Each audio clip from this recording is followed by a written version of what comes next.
Hello, and welcome back to the Spoiler Cast, the show where we talk about movies and we don't care about spoiling them. My name is Tobias, and with me as always is my sister and trusted co-host Rebecca. Hello. Hello. And this is a podcast where we talk about movies, and if you like it, I just want to say this quickly, you can actually get double the amount of episodes, if you go to patreon.com/don'tmakeascene, and for just $3 a month, you get not only extra episodes every week, you get commentary tracks, exclusive videos, early access to my other podcasts, so much stuff. Plus, you support us in our independent podcasting endeavors. Anyway, back to the actual thing. Today we're going to talk about a movie. Oh, a big new surprise. one. A new movie, yeah. This has been, not like I've been like, oh, I can't wait to see it, but I've been hotly anticipating it. Yes. Because today we're talking about Renfield. Hey! Yay! Yes, it's the Nicolas Cage Dracula movie. Also starring Nicholas Hoult as the titular Renfield. Yeah. It's a Dracula story told from the perspective of Renfield, which is kind of new. Yeah, I think it is. Yeah, I don't know what. No, I started thinking. I was like, but wait, isn't there? But there's sections that are told from Renfield's point of view in some movies. Sure. Yes, but it's always Dracula, yes. Dracula-centric, or I guess Van Helsing-centric. Yeah. If you're watching the Bram Stephen Sommers Stoker one, movie, Van Helsing. it's what's his name? You know, the guy who's played by Keanu Reeves.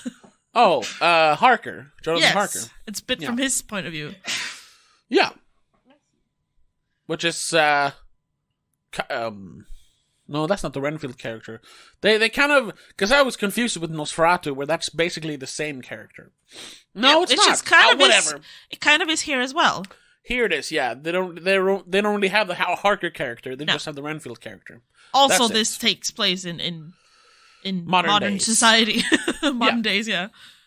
And I don't know what else we can say about it. I'm trying to. We have to do the regular one, but we are going to try and not spoil things. I think for the first few minutes at least. I don't think we really have to spoil much, even in discussing it, unless you have anything specific. Maybe not. Yeah. We'll see, but we'll extra careful in the beginning. But as usual, what did you think of it? Because it's a new film, so we've never seen it before, obviously. Yeah, my expectations were nowhere, really, because of what Nicolas Cage does nowadays. I mean, even though he's had a big step up in the last few years. Sure. If you want to know more about that, check out my other podcast, the Madness in the Method podcast, where we only talk about Nicolas Cage movies. So this is kind of a crossover. Anyway. Yeah, we've done this before. We've done Nicolas Cage movies before, but Yes. But I like Nick Hoult. I thought the trailer was fun, but kind of weird. So I wasn't expecting much. And I gotta say, I really enjoyed it. Yeah. Overall, it was, I gotta say though, I have some, concerns regarding why I liked it so much, but we'll get to that. Okay. I might actually, during this conversation, change my mind a little bit, but I think I will still like it. Yeah. It's fun. It's fast. I mean, it's sub 90 minutes if you don't count the credits, which was wonderful. Wonderful. It is gory as hell, even though it's mostly CGI. That's fine. Which I did not expect, to be honest. No, me neither. I wasn't sure of the rating. I thought this was PG-13, but no, this is probably hard R, which in this case means restricted, not the other thing. Anyway, or a 15 age label on in Sweden. You need to be 15 to watch it. Yeah, I think it was. Anyway, and I thought the sort of rom-com aspect of it, which there's definitely this is part relationship drama, part action movie. Yes. And I thought the relationship part of it was a lot of fun. Seeing the dynamic between Dracula and Renfield as a sort of abusive relationship. Yes. was a lot of fun, and it worked perfectly. That metaphor was a lot of fun, and they actually saw it all the way through. Yeah, it wasn't just that one scene that they use in the trailer. There's more to it, actually. When he's at the support group for, like, people who are in abusive relationships. Yeah, codependent or something. Codependent, yeah. They have manipulative partners. Yeah, no, it's all through the movie, and that's the basis of the movie. Yeah. But then they added this, which they do not talk about at all in the trailer. I think I've only seen one trailer though. Maybe they talk about it more in other trailers. Whereas this like gangster war action movie going on in the background with police, like they're hot on the heels of Renfield because of course he's been murdering people left and right to give Dracula his food. Yeah. And that aspect was like, when they introduced it, I was like, oh, it's going to be this? But then it's kind of fun, especially because of some of the actors. We have Ben Schwartz helping a lot. He's always fun. Honestly, yes. I think if he didn't do the voice of Sonic, that movie would have sucked. But he's the voice of Sonic? Yeah, he's the voice of Sonic in the new Sonic movies. Oh, that's... You didn't know that? That's why that movie is good. I haven't seen the second one. I mean, it's not good, though, so... The first Sonic movie is legitimately good. It's a great kids movie. We're not going to discuss the Sonic movie. We're going to discuss Renfield. Awkwafina as the cop is also really good. Yes, and that helps too, because she's a good comedic actress. Yes, but she's not over the top comedic relief, which I'm used to seeing her as. A little more, yeah. She's more grounded and like the love interest almost. Or she is the love interest. Yeah, I mean, she is the love interest, even though they don't really build on it that much. It's a friendship thing. Yeah, it's more of a friendship relationship, you know. Yeah. But obviously, yeah, they kind of fall in love towards the end. Or at least Renfield does. Oh yeah, no, he falls into straight away. yeah, exactly. But that part of the movie gets a little messy and kind of goes all over the place for a while. Especially when Dracula gets involved with the gangsters. Yeah. Won't say more than that though, if you don't want to spoil anything. It was still fun, but it felt a little forced. Yeah, a little bit. Yeah. I feel like there were details that they included that hinted at something else being part of the movie that they just then decided to either cut out or like rewrite. Like what? Well, the name of the mafia family in question. Yeah. For example, okay. I mean it's on the IMDb and everywhere, but the last name, the Lobo, and all the wolf symbols. The gangster family is called the Lobos, yeah, and that's a you know in wider vampire lore, I guess more based on the like role playing games and everything. Werewolves and vampires has always been at odds, so I thought they were gonna do something about that, and maybe even. Well, no, I don't want to say anymore. Damn it, okay, maybe we actually have to go into the spoilers. Exactly. Alright, but yeah, it feels, that was like, maybe, it's an Easter egg, maybe, I don't know. Yeah, maybe. Yeah. But in general, yes, I agree. This movie it's very entertaining, it's very, it's simple in a way. You don't have to, like, analyze stuff, and there's no, deeper, darker meanings that you don't really understand. It's very simple. It's very... They spell it out for you without being, without pandering or being condescending, though, I think. Exactly. It's still normal simple, entertainment. But yeah. And you have to look at it. It's not like you can just... They're not telling you everything. You still have to look at the movie. Yeah. And it's not constant action. There's actually, like, a story there. Yes. Like I said, the action did surprise me, though. Yeah, it was very, and I guess it's a sign of the times, I guess. It was very John Wick. A lot of, like, long shots and a lot of, like, acrobatic, hand-to-hand combat. Which was fun. I don't mind it. And it worked. But I just didn't expect it. And I loved the super gory. No, I didn't expect it at all. It was in the trailer a little bit, though, but not with all the blood. I thought it would be like that one thing. Yeah, I didn't maybe. think it would be as much as it is. Yeah. Towards the end, it's a lot. Yes. But yeah, that's where my hesitation comes after I had, because we saw it yesterday. Yesterday. It was yesterday, yeah. Yes. Time is a weird thing for me right now. It's a weird concept. It's a weird concept. It's just, I don't know what day it is anymore. I barely know what time of day it is anymore because of my work schedule. Whatever. When we were watching the movie, I was like fully invested. I loved all of it. And I was like, that. And because I knew it was so short, I'm like, oh man, like it's almost going to be over soon. I'm so happy. Like, even when I like a movie, I just want it to be over because yes. I'm so done with the like 3-hour movies. That was like the norm a few years ago. Now it's kind of getting better. Except for fucking John Wick 4, but that was fine. That's the exception. That's an exception, yes. Anyway, and then writing the review, and like I gave it 3.5 stars. Yes, which is like that's like a good in my book. Like that's like 7 out of 10. I think that's good. Not amazing, but it's good. Yeah. 6 is still fine. 5 is meh. That's the scale for me. Below 5 when it starts getting bad. Yeah. I just think that makes most sense because on a 10 scale. Some people say like, oh, anything below 7 is terrible. I'm like, what? Seriously? No, then most movies are terrible because on like if you go by like Metascore, because usually like the greatest movies of all time land around 75 to 80. Anyway, but then I was up last night after watching it for a while before going to bed, and I was like, am I just getting like complacent? Maybe it's glamour. Dracula's using his mind power on you. No, well, no. Well, yeah, well, a little bit like, because I'm thinking like, maybe I'm getting complacent. Maybe I'm just glad it's not terrible. And that's enough for me now to give it a good score, because we watch so much terrible movies as well. No, I don't think that's it though. Because I was thinking about, this, and also it's not a good comparison really, but the thought of it was in my head, because I've been reading Quentin Tarantino's book, Cinema Speculation, and he talks a lot about, how he basically hates every movie made in the 1980s.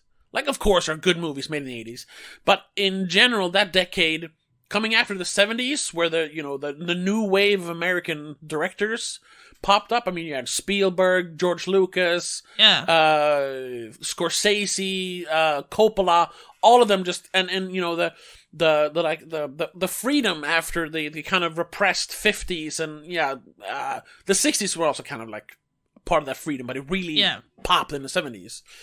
And that's why we have so many great movies in the 70s, especially from those directors.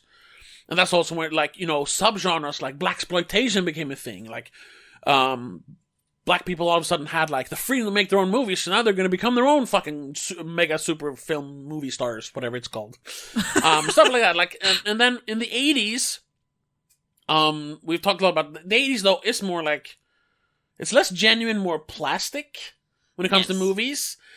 And if you look at like classics from the 70s, you have The Godfather, you have Apocalypse Now, you have Taxi Driver, Raging Bull. Well, that's early 80s. Okay, something like heavy movies, Yeah. And then the classics from the 80s are like Indiana Jones, Back to the Future, Ghostbusters. It's a completely different kind of movie. It's more light and entertainment. Even though, there's definitely craft behind them, and I love all those movies except for Ghostbusters. No, I don't. Watch my video about it. I hate it. Exactly. Watch the video about it. And I'm thinking, like, is this like those 80s movies? Like, it's fun and entertaining, but it's kind of devoid of substance?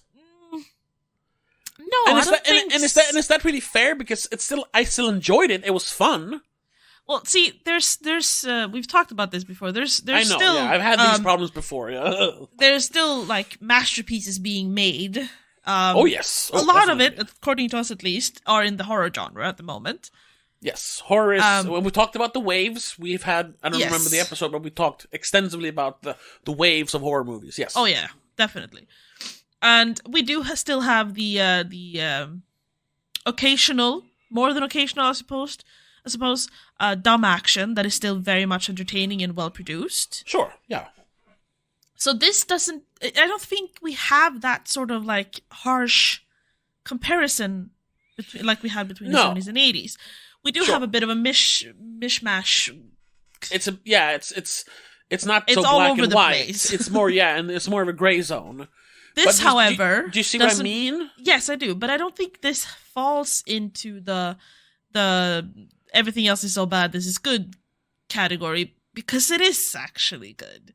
It is. There's actors that are doing a great job and obviously having fun doing it. Yes, we're gonna talk more about that when we talk about Nicolas Cage. But we'll get to that. There was an obvious joy behind making this movie. You could literally tell people had fun making it because it was such a fun movie. True.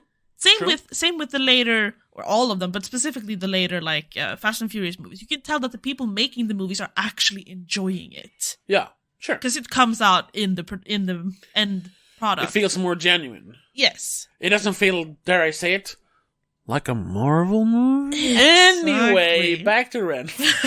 Sorry. So no, I think this movie deserves a higher rating. It's not a masterpiece. It doesn't have like we said, it doesn't have these deep, dark moments that make you think or consider why life is worth living or whatever. It doesn't. No, this is entertainment. This is entertainment, done very well. Yeah, not our last episode, but the episode before that, we talked about the Dungeons and Dragons movie. And that's also because we've not had this many just good mainstream movies this early in the year before. I mean, it's been a while. But you know what I mean? I remember last year, and even the year before, there was so much trash in the beginning of the year. We struggled finding what we should talk about. We struggled finding movies that we enjoyed watching. And this year, we've had a lot of good, mid, 3 out of 5, 3.5 out of 5 in the beginning of the year. Yeah. Maybe that's just why I'm feeling, insecure in my scoring. Are you sure they're all this good? I don't know. Maybe it's, we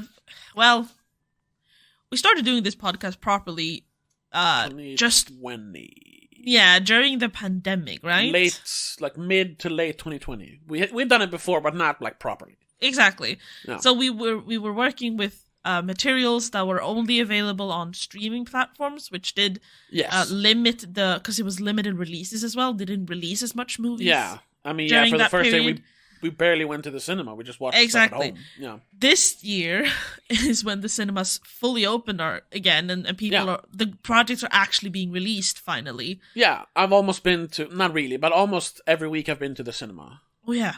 Yeah. Basically. Which I haven't done that in years. Ooh. Last year was the closest to it, but it was nowhere near. It was 29 movies in a year or something.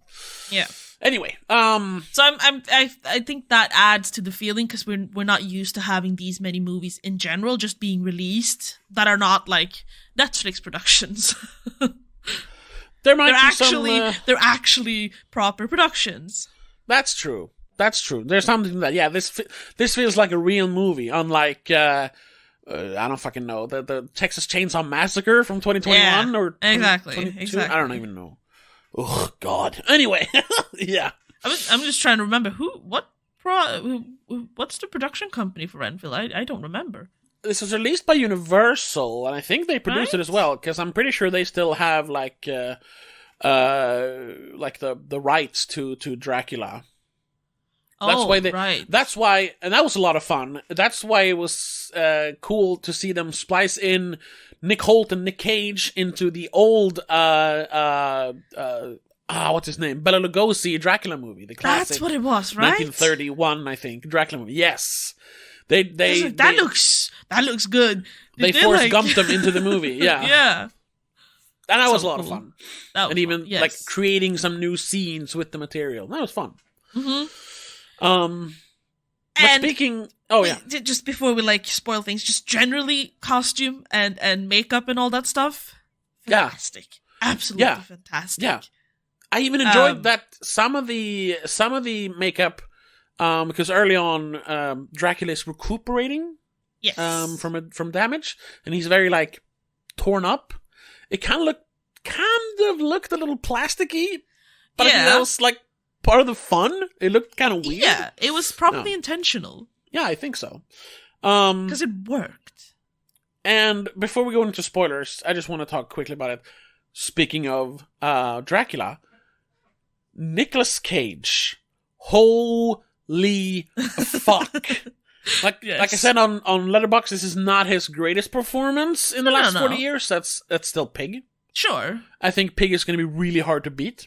Yes. But this might be his most, like, unhinged, like, rage cage, like we talked a lot about in Madness and the Method. This is his most rage cagey performance since his last vampire movie, which was Vampire's Kiss in 1987. Oh, I haven't seen that. Which is fucking 36 years ago. Oh, you haven't seen that? No, I don't think I have. You haven't seen Vampire's Kiss? Wait, let me double check. Have I seen Are it? you kidding me? Vampire's Kiss. Which one is that? No, I don't think I've seen that. Well, we talked about what we're going to do for the companion episode for this, for Patreon. Once again, if you want to check that out, patreon.com/don'tmakescene. We were talking about doing like a serious Dracula movie, or maybe doing the Leslie Nielsen Dead and Loving It Dracula movie. Yeah. Because it's a comedy.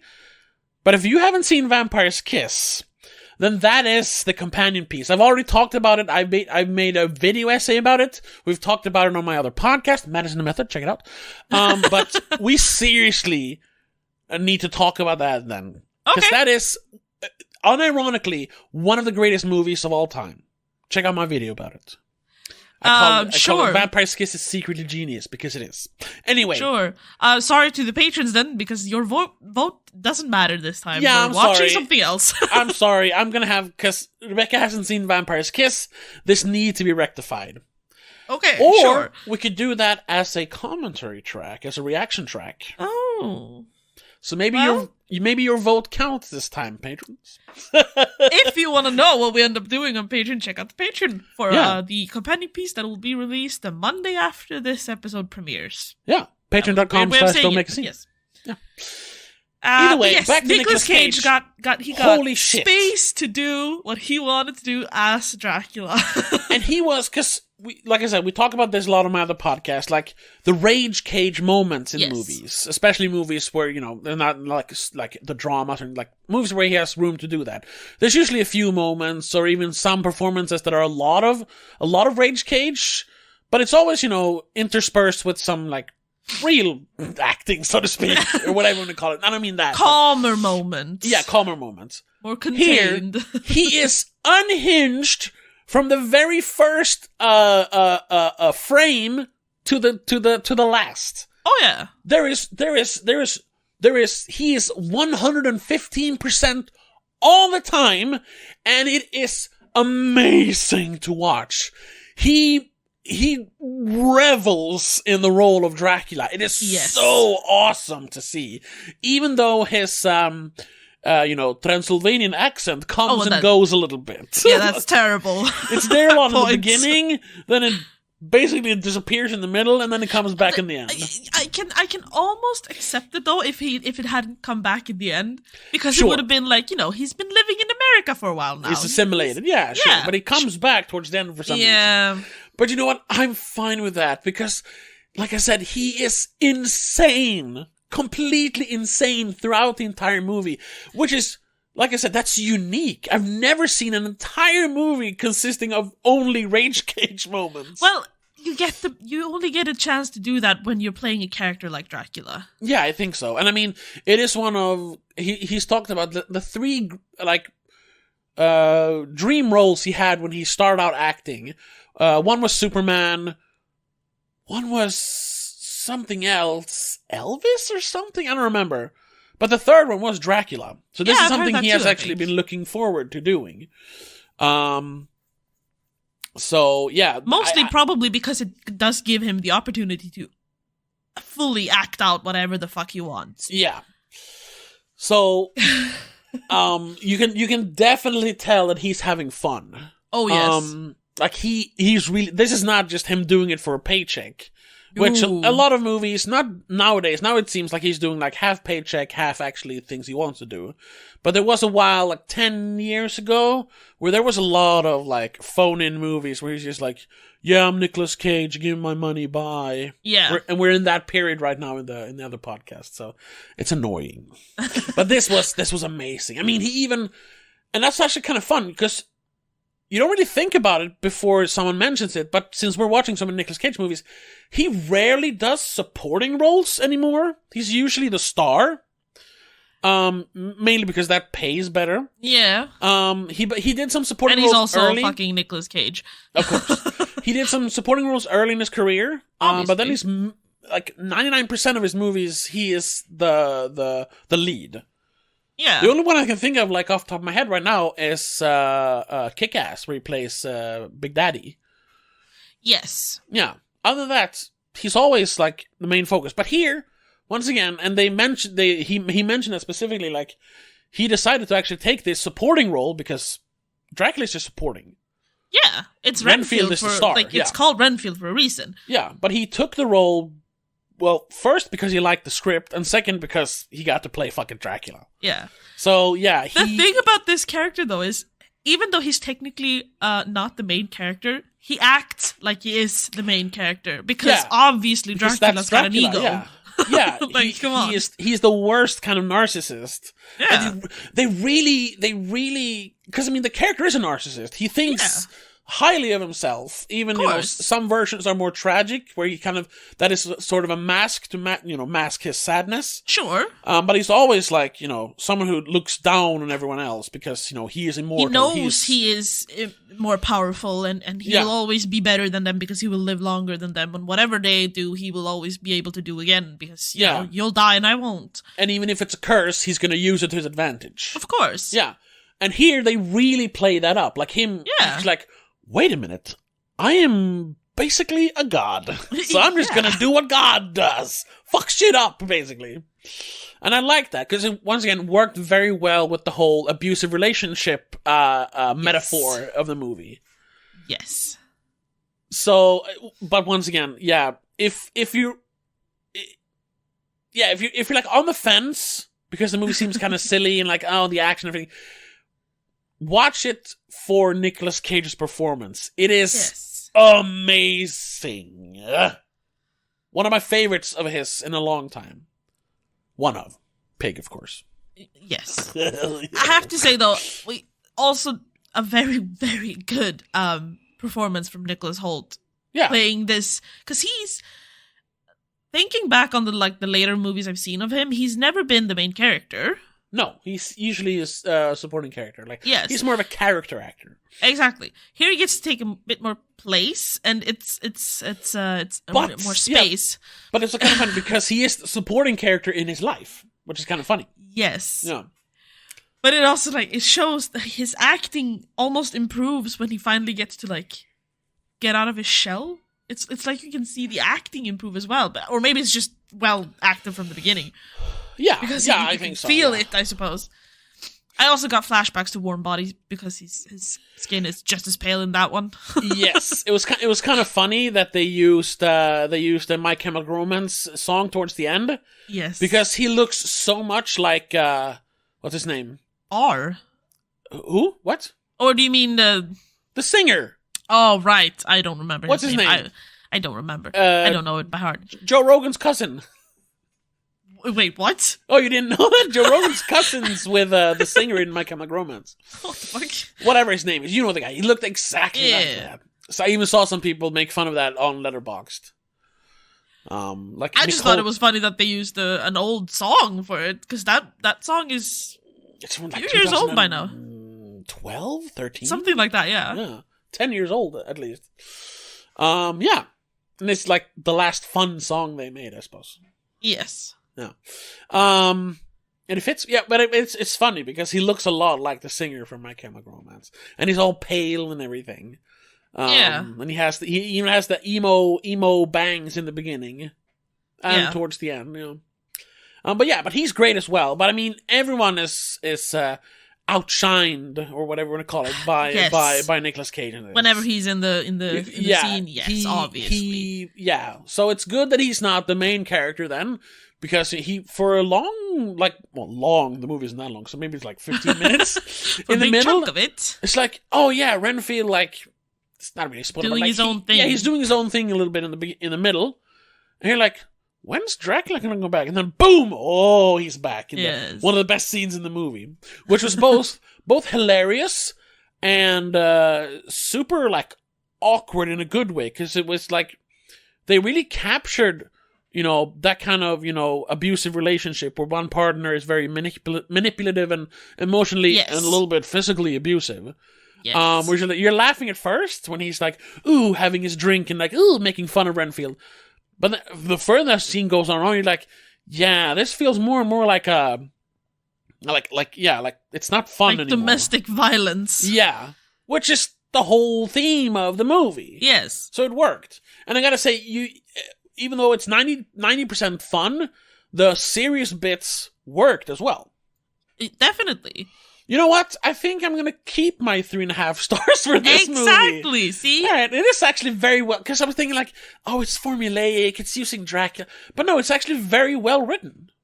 Yeah. Well, once again, that aspect of the movie. The whole gangster thing, not as much. That whole plot line was kind of, it was there for a reason, sure, but it felt like that took too much space. Yeah. Without actually having, like, a resolution to anything. Yeah. It felt like it was going to go somewhere, but then, like, oh, shit, the movie's over. We can't really do much. Yeah. Speaking of Dungeons & Dragons again, it kind of felt like the whole, like, big world-ending threat that just pops up in the last 10 minutes, basically. There's this whole subplot of Awkwafina's character, Rebecca, trying to, like, avenge her father's death or whatever. And, who was and killed by the Lobo gang, yeah. Bust the biggest gang in... They're in New York? New Orleans. New Orleans. I was like, what city are they in? There are skyscrapers in the movie. That's true, sorry. And like, that whole thing and them being like the cool, what was her name? Bella Frances? I don't know. Who? What? Bella, the mother? Oh, I don't know. Mom? She had a name? She has a name, oh, yeah. Okay. I just know, that's also a great casting. Oh, and yes. I don't realize what they have, because the mother is played by Shoda Agdashlu, I think is how you say it. Sorry if I'm pronouncing it wrong. Oh, yeah. And I always loved her for her voice. For me, she's always going to be one of the like matriarchs in Mass Effect 2 when they're in the migrant fleet of the. Oh my God! What yes, are they called? That's her. The people who are living in their suits, Thorians. I don't remember. Whatever. Yeah. Yeah, I'll always think of her from that role because she's good in that. But her voice is so distinct.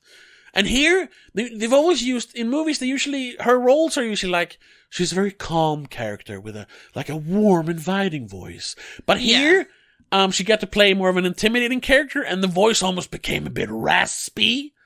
And like, it really worked in an intimidating way as well. Almost like, why hasn't she played like gangster bosses before? This is awesome. And she was very good at playing intimidating as well, in this kind of like, the calm, intimidating person, not the violent one, but the one who's like, exactly. Shit, she's too calm. I think it's the kind of character they wanted. What's her name? Catherine to be in The Last of Us. Oh, who was the worst villain in film and TV history of all time. Yeah, it's not. Let's just not talk about that once one again. Once again, nothing against that actress. Her name escapes me right now. I love that actress. But she was terrible in those, 2 episodes she's in. Yeah. Imagine here if Shora played that character instead. That would have worked so well. Yes. Just with that voice. I'm sorry, I'm gonna have to kill you now. That would have worked instead of, yeah. Anyway, we're not going to talk about The Last of Us. Whatever. So that was great. But the whole that whole subplot of Dracula and the gangsters, I don't want to say much, didn't really hold up all the way. It felt tacked on towards the end. Yes. That's this is gonna sound weird because I don't want the movie to be longer, but that would have been an almost okay reason to make it a bit longer if they could have fleshed that out and make more sense. Yeah. Or at the same time, I definitely don't want it to be longer because no, 1 hour 30 is perfect. It was great. Yeah, and like you said, 140 is like absolutely perfect. Yeah, because we got that other aspect of the movie, the relationship part.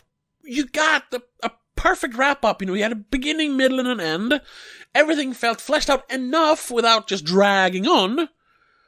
Because it's a lighthearted movie, we don't have to have like a big drama about it. Yeah. And then it just wraps up. It's a satisfying ending, and they even, if they want to, there is room for a sequel. There is not sequel bait, but there's sequel like possibility there. Sure, I don't think they should, and I don't think they will. But it's there.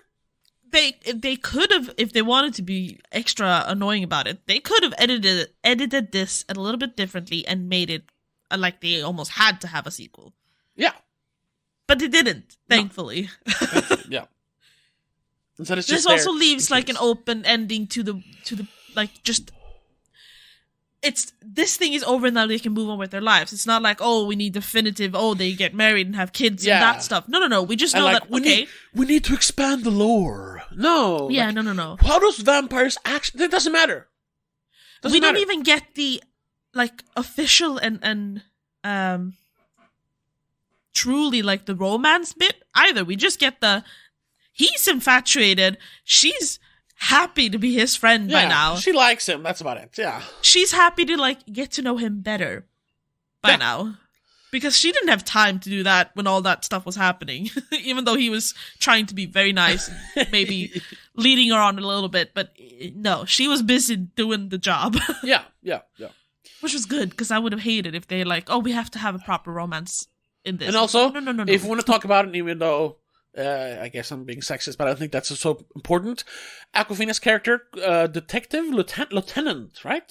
Lieutenant Quincy had agency. She wasn't just a damsel in distress. She never was, really. No. There was at one point, it was kind of weird, where I was like, why are they doing this as if he saved her when she wakes up in his apartment? I was like, that's a classic, you know, she was put out of commission and he had to save her. But the scene before that is her saving him, or her saving herself, really.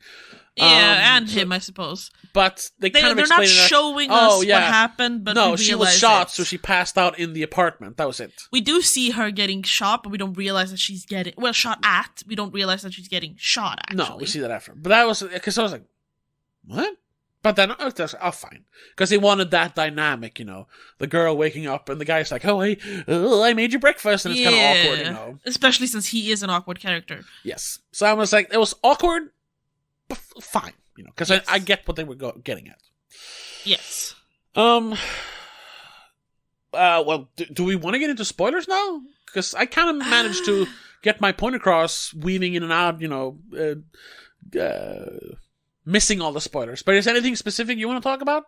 No, I think we're good, actually. We managed to not ruin it, I was about to say. Yeah. We managed to not spoil it, despite this being the spoiler cast. Hey, the spoiler cast is going to be 99% spoiler-free today, maybe. Yeah. Yeah. And we're not rambling on for ages. No.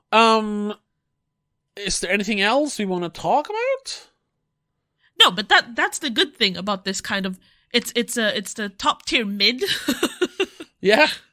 You don't have extra shit you need to talk about. There's no nitpicking to like on stupid details that we get stuck on, because we were properly entertained throughout the entire film. You didn't get stuck on stupid shit. You didn't like have to analyze anything deeply, because there isn't a lot to analyze, even though there is this, like you mentioned, the deeper aspect of the abusive part. Yeah. It's also very clear in what they're trying to say, so you don't have to analyze it too much. They're doing it delicately. They're not like being, what's it called, rash or anything about it. Yeah. But it's there, and you understand it. Oh, yeah. It's wonderful. And I gotta say... in the movie, not in real life, obviously. Yeah, because I wasn't sure who the director was. It's Chris McKay. I recognize that name, but I can't... It sounds familiar, yeah. But looking now, I can see, like, he is, like, the master of doing, like, great middle-of-the-road movies. Because his last movie was the Tomorrow War, the time-traveling Chris Pratt movie, which it kind of got lost in the shuffle, because it was around the time they were trying to cancel him for going to church. Super weird. They were annoyed that he was like a Christian. You mean Chris Pratt? Yeah. Yeah. They're like, why? He's like one of the nicest people ever. So what? He's a Christian. Also, I think it just came out in a weird time, didn't it? Yeah, there was stuff going on. I don't know. And I guess people were like kind of over him because he had been in every movie at that time. Yeah. So they were like, they just tried to find something. Either way, that movie was entertaining. It was fun. It was there was nothing deep about it. It was just a good time for about 2 hours, and it was over. Shortly about that one though, I just kept thinking like this is the Tom Cruise movie, but not. Yeah, but not as good because that movie is legitimately awesome. Oh yes, exactly. That's what I mean. But Edge of Tomorrow, or that's the one. Yeah. The good title, the original title was All You Need Is Kill. Yes, I mean it's almost literally the same movie. We're being picky about it. It's just not jumping back and forth in time. Sure. It does a little bit. They're doing a little bit. Either way, the movie he did before that was the Lego Batman movie, which is another. Yes. Once again, not like super deep or anything, but profoundly entertaining movie. Yes. I mean, we've done a ranking of Batman movies. Check out that episode, and this was like in the upper half of at least for me, it was. What? There's a Lego Batman 2 coming out. Oh, I wasn't sure. He's working on it. Oh, okay. I'm not sure we need it, but I'm not going to say no, because the first one was good. And also, but he's also doing a Nightwing movie. Doesn't say Lego Nightwing, though. No, it's just DC Nightwing, which terrifies me a little bit. And then also, he worked actually as an editor on the original Lego movie. Once again, great fucking movie. That's legitimately a great fucking movie. So yeah, makes sense that he would make a good movie out of this. I hope he keeps making movies. Yeah, I hope because he did a good job. Light-hearted entertainment like this. And the writers did a good job, whoever they are. Yeah. I didn't recognize their name. Robert Kirkman, because he's the guy who made the Walking Dead comic book. Yes. It was like he wrote like he came up with a story for it or something. He's involved in a lot of Walking Dead.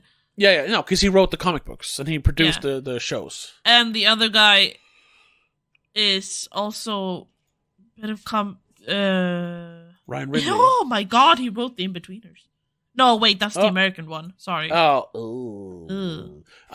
wrote for Rick and Morty. Yeah. Yes. First season was great, and he wrote 10 episodes between 2013 and 2017. Okay, maybe.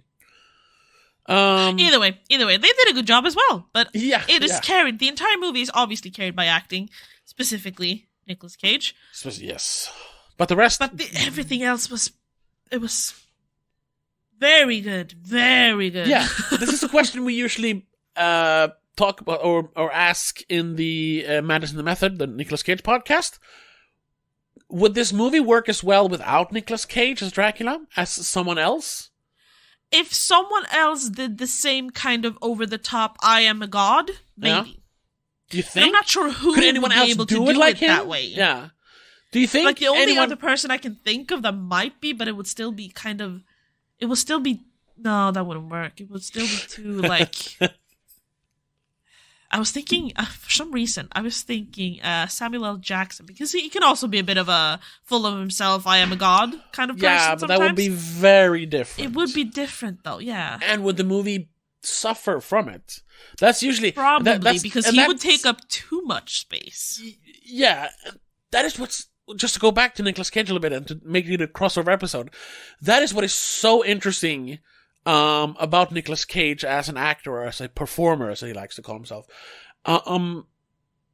He brings such a unique energy to the movies he makes that even if it's like, yeah, we've seen so many other people play Dracula, but I can't imagine anyone else playing the role of Dracula in this movie. No, not this. Not this kind of Dracula. Yeah, no. He really, really owns the role and makes it his own. Yes. In all the movies we've talked about, there's really like only one or two movies where we're like, yeah, this could have been someone else. One of them is like an early 90s movie called Honeymoon in Vegas, which it was it's just a regular romantic comedy, but it stars Nicolas Cage. But you could honestly, like, I think that movie would have been better with like Tom Hanks or someone, because it felt like a Tom Hanks movie. And then there's Nicolas Cage is a very specific. He's very. He specific. is a character in and of himself, and it shows in every character he chooses and how he acts. And that's why him as, like, you know, the leading man in the mainstream action movie was very short lived. It's basically like the mid 90s, like Face Off and stuff. Yeah, Face Off, The Rock, Con Air. Right. But after that, that's when he's like a regular action man. He needs to be a little bit strange. Other than that, he's always done something different, you know? And he brings that energy here as well. And I really think, like, the movie, I'm not saying it would be terrible with another actor, but it would not be this good. It would not with be another the same. actor. Yeah, it would be a completely different movie. Yeah, I'm intrigued to actually listen to your episode about it with Christopher in the future. Yeah. Well, yeah, look out for that in about 2 years. Because he has made so many movies. Hopefully by then you will have to like rewatch it and see it with like fresh eyes so you can see it all again for the first time. I will. Well, that's it. Do you want to read like reviews or anything? I've rated it now as we spoke, and it's a 3.5 for me as well. It's fantastic. It's fantastic for a mid movie. Yeah, it got kind of middling. I saw a lot of 2s and 2.5, and I was like, and that's also why I started like, wait, am I missing something? Is this actually bad? But now talking about it, no, it's great. Yeah. And the professional critics seems to agree. They're giving it like 67, which is basically a 7. Yeah. And I'm looking. It's not like IGN. It's actually like better publications. You have Collider up there, but whatever. But yeah, sure. A lot of like 80s and 70s. There's not a lot of reviews yet though. There might come in when they do. There's only 8 professional reviews so far. So it might get lower, but I would agree with a 67 or like a 7 out of 10. You know. Yeah. Oh wait, there's actually no. Now I see. There's 25 reviews. I was wrong. 13 positive, 10 mixed, and only 2 negative. Now I'm in full Madison the Method mode, because this is how we wrap up the episodes. Okay. But I just gotta see. It is very new, though. It released technically tomorrow. Yeah. So it was a bit early here in Sweden. Yeah. I think again, that'll be interesting in the future, in 2 years from now, when you two get to talk about this and see how things changed. Yeah. Promise me you'll go back to this episode and check out what we said. Oh like, yeah, sure. Compare it a little bit. See if your opinion changed as well. But this is kind of funny. This is the feeling I thought a lot of people had about the movie on Letterboxd. Katie Erbland writes for IndieWire. She gives it a 42 out of 100. And writes, "It's all an approximation of fun. Mirth in tiny portions, amusement of the thinnest variety." Like it's trying to be funny, but it's not actually funny. And I can see people thinking that, but for me, it worked. For me, it felt not that. It felt actually genuinely funny. Yeah. But that might be for people who are overanalyzing it. Probably. I think so too, a little bit. They're going into it expecting something. And it's kind of funny because I usually talk about how people should like watch movies more critically. Well, yeah, but you need to know when that works and not works. Exactly. You see from the start of this movie that this is not a movie you need to analyze and be critical about. Really, this is pure entertainment. But they've done it well. Very well. And here I think is someone who just doesn't understand the tone of the movie. It's one of the 2 negative reviews. Jake Cole writes for Slant. "The film frustratingly shrouds Nicolas Cage's manic intensity in thick blankets of winking irony." Well, it is a comedy, so of course it's going to be like wink wink. course. It's not serious. I mean, like I said though, the serious moments work, Sure. but it is primarily a comedy. Yeah. So I don't know what I guess J. Cole think like, ooh, he's giving a really deep and layered performance, but unfortunately it's in this terrible, shitty comedy. Like, no, it's a comedic performance in a comedy. Yes. I think you're missing the point, Mr. Cole. If you're listening to this, and we know you are,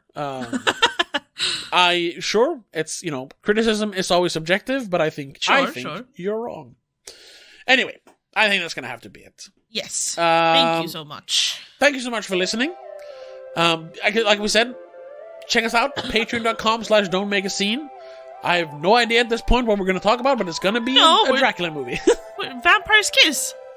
No, we're going to do a commentary track. Oh, right, about we're doing comment. Okay, never mind. So that the poll we put up is still going to, yes, matter. So we will have to check that before we decide. But other than that, check us out next week for the free episode when we're going to do Evil Dead Rise. Yes. We have booked tickets, so we have to do it now. We have booked tickets. It's a movie I really don't want to watch. And we'll discuss why. Well, we've talked about it briefly before, but we'll get into it now. Yes. But it looks good, but I don't want to see it for reasons. So check out the next week. episode. Yeah, check out next week's episode to find out why. But until then, have a good one. Bye. The Spoiler Cast is part of Please Don't Make a Scene. It is produced and directed by Tobias Vedén and hosted by Tobias and Rebecca Vedén. Executive producer is Annika Vedén and Laura Kinney. I also want to give a huge shout out to all our patrons over on patreon.com/don'tmakeascene. Mom, Dad, Laura Kinney, Danny Del Gaiso, and Mac and Mom.